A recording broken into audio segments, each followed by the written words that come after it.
Most creatures and a fair number of objects you interact with as a player are generated. Typically, you'll find specific weenies named generators that are visible only to administrators, which is bool 13, true, visibility, and which look like this. Let's turn our admin vision on and we'll see.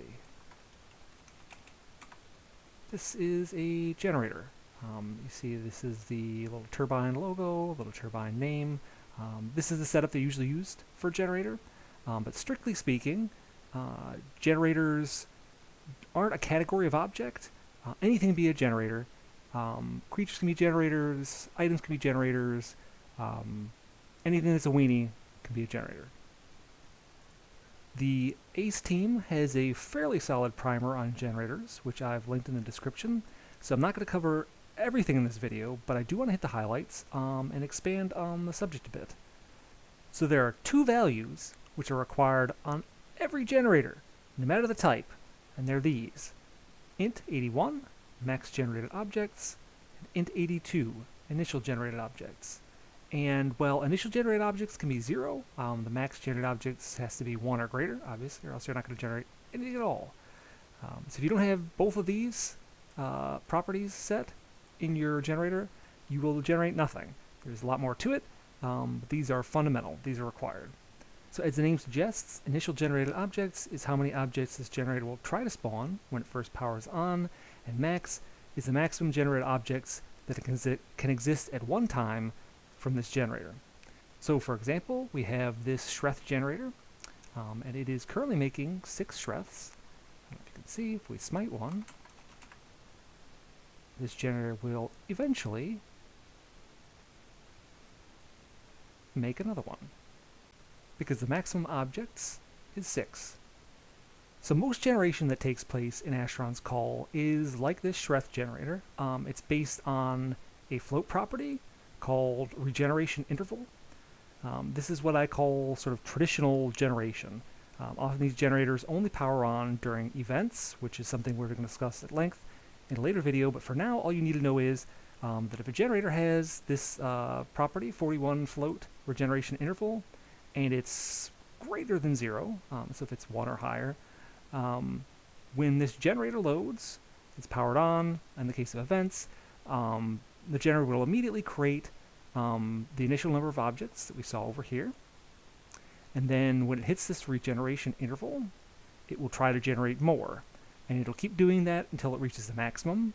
And if we go back to our Shreth generator, that's why we saw a slight delay here from killing the Shreth till the next one spawned, is that this generator that we made has a regeneration interval of 10. So every 10 seconds or so, it checks to see if there are 6 Shreths, and if there aren't, it generates up to that many to fill out the full 6. So one really important thing to keep in mind is that the regeneration interval doesn't start for when a creature dies or an item is destroyed. If you smite this Shreth, it's not 10 seconds from now till another Shreth spawns. You see, it happened much faster than that. And the reason is that this regeneration interval is sort of like a heartbeat. It's a cycle that's continually ongoing. Every 10 seconds or so, this generator is checking. So theoretically, if you have a generator with a much longer regeneration interval, say 5 minutes, which is fairly common in a lot of Asheron's Call content, the monster can spawn anywhere from almost immediately to 5 minutes. So it's not very precise. There are, however, other ways to create predictable delays before respawning a creature with this style of traditional generation. The other style of generation is emote trigger generation.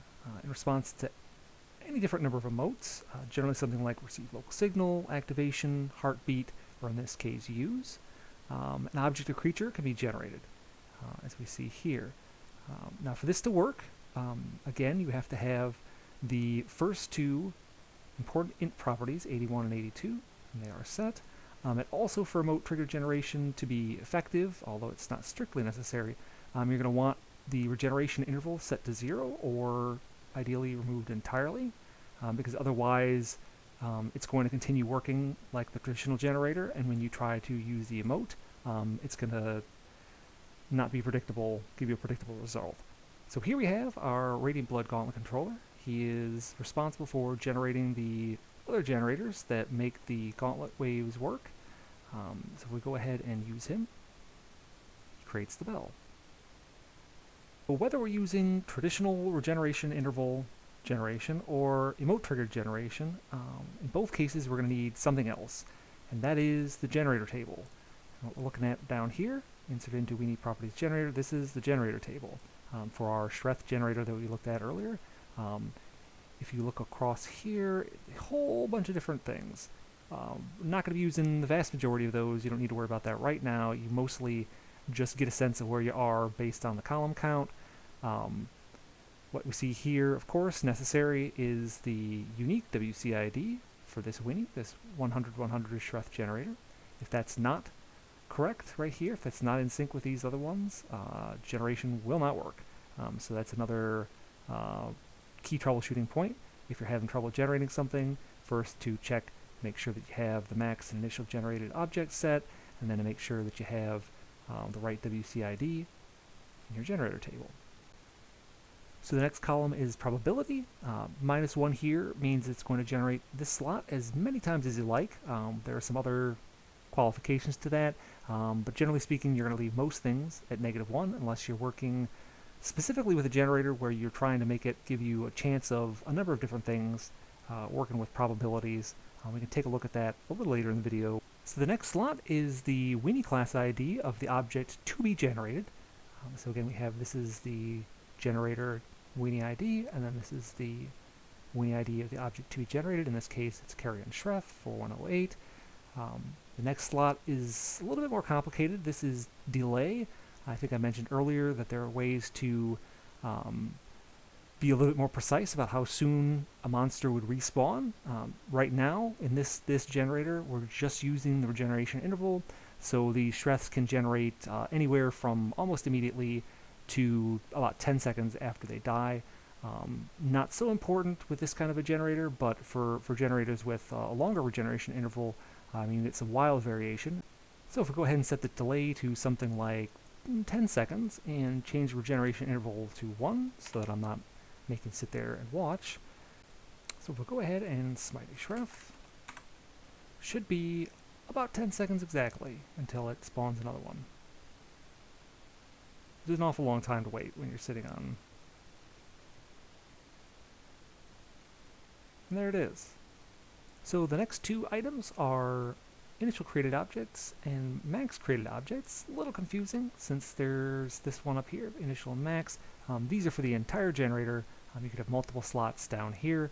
For the sake of demonstration, we can go ahead and make this max generated objects of 8, initial generated objects of 6, and just give you a demonstration. Copy this again.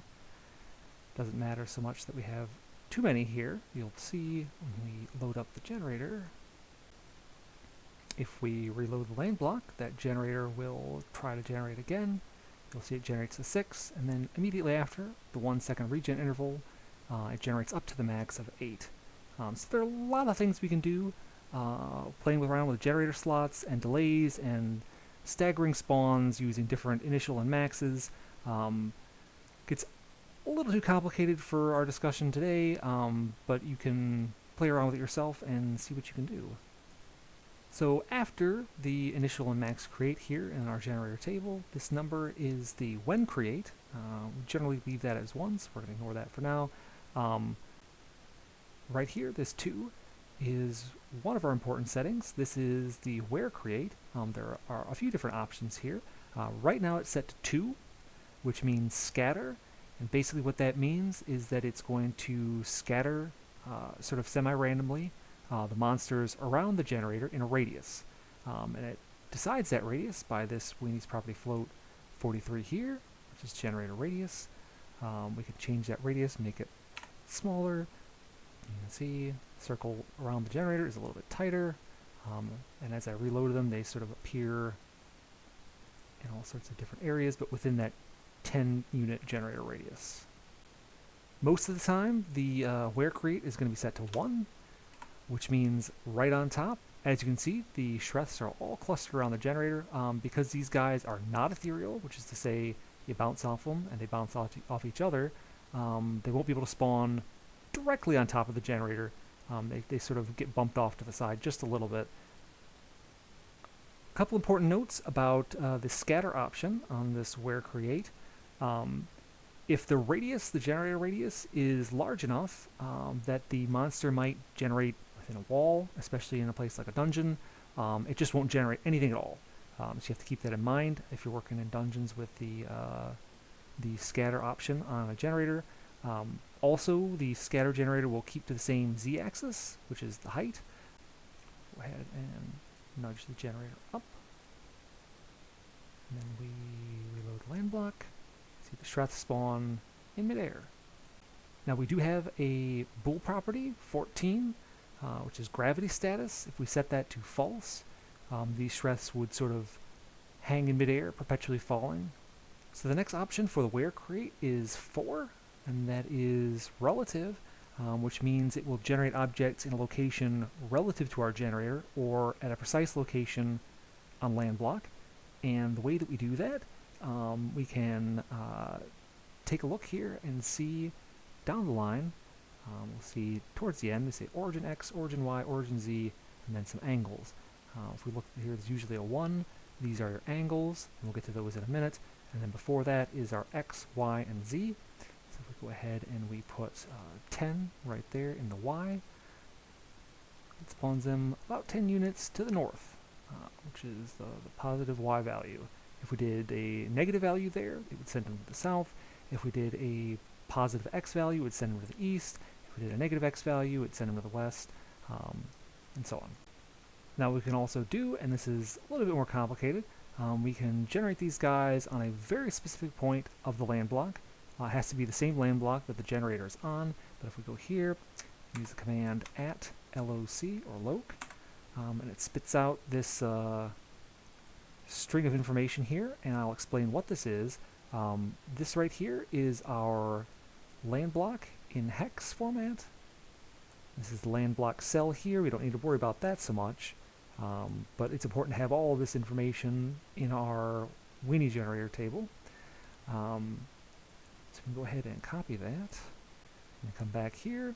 We're going to go to 2 zeros after the -1. That's how I remember it without having to count back and forth over here. So you'll have the 4, the -1, a 0, and a 0, and then we'll copy and paste. There are ways to get this information directly from a land block file. So if you set an instance on the land block, you can get this information with the commas already and not have to remove these brackets here. We'll go ahead and do that. Commas. There we go. Should be good. Alrighty. And if we go ahead and reload our land block, we will see that they all get spawned there. We can spawn them in midair. We can spawn them anywhere we like. So the last numbers here are rotations. So quaternion rotations, which are entirely beyond my pay grade. The math behind them. But fortunately, you don't need to understand the math. You can either use a program like Blender to rotate objects in 3D space, or you can use some in-game commands, which I'll show you. So we're going to go ahead and rotate this generator so that you can see. Our command is /rotate-x, and then put however many degrees we want. We can go start something small, go 10 degrees. You have to make sure that you're actually targeting the thing. Sometimes you'll need to double click on it twice. Often it'll give you a piece of your own clothing. You should do it this time. Up. There you go. See it rotated a little bit. And you can do it again, and again, and again, and again. Oh, see it went to something else. But you could do most of your rotation this way if you like. If you're doing a lot of rotation, sometimes it's easier just to work in the land block file directly, and I may show you that in another video at some point when we're talking a bit more about land blocks. But yeah, and you can rotate Y 90. So one last note on our generator table here, specifically with regards to the scatter where create, which is 2. If we have a relative location here, relative coordinates, as we saw with our number 4, which was our relative option for the where create. We can use these in 2, and what it does is it offsets the circle that the generator radius is working on by this many. So if we go ahead and look at that in game, and you can see they are generating a circle of these 6 Shreths about 10 units to the north. Okay, so I wanted to show you a few of the slick ways you can streamline generation. I have reverted our buddy here, the Radiant Blood Gauntlet Stage 1 controller, to his normal state, where he's a traditional generator with a regeneration interval. His max initial generated objects is 1, so he's only ever going to create 1 object at a time. Right now, that object is a bell. So when we use this bell, it deletes itself, which frees up a generator slot for this Stage 1 Wave 1 gen. We can go ahead and take a look at the generator table. So down here we see his generator table. This is his unique WCID. This is the WCID of the bell. And you'll notice that there is a 1600 second delay. And what that means is that when we ring that bell and it deletes itself, he tries to go back when he hits his regeneration interval of 1. He tries to go back and generate this again, but he can't because it's on a 1600 second delay. So he moves on to the next object, which is that Stage 1 Wave 1 generator. Now here's where it gets really interesting. So when you have a generated generator, that is to say he's my main generator, he's the master generator, and he creates some generated objects, and this one just happens to be another generator, so it's a generator nested in a generator. It's making all these monsters. If we smite all the monsters, you'll see the generator destroys itself, freeing up a slot for this generator, the Stage 1 Wave 2 generator. If we smite all these monsters, the same thing happens. And it does that again and again and again. So effectively, you can nest an entire encounter, a really complex encounter full of lots of different waves, lots of different things going on one master generator, which is what this guy is. And the reason this works is because he has only 1 generator slot open, max 1, initial 1, so he's only generating 1 object at a time. You can do it with more objects than that. It gets a little bit more complicated because you have to play around with the delays a bit maybe, but then the delays prevent this from being generated again. So if we take a trip out to Pierre's tree farm, we can see another nifty trick with a relative where create option, which is 4 on our generators.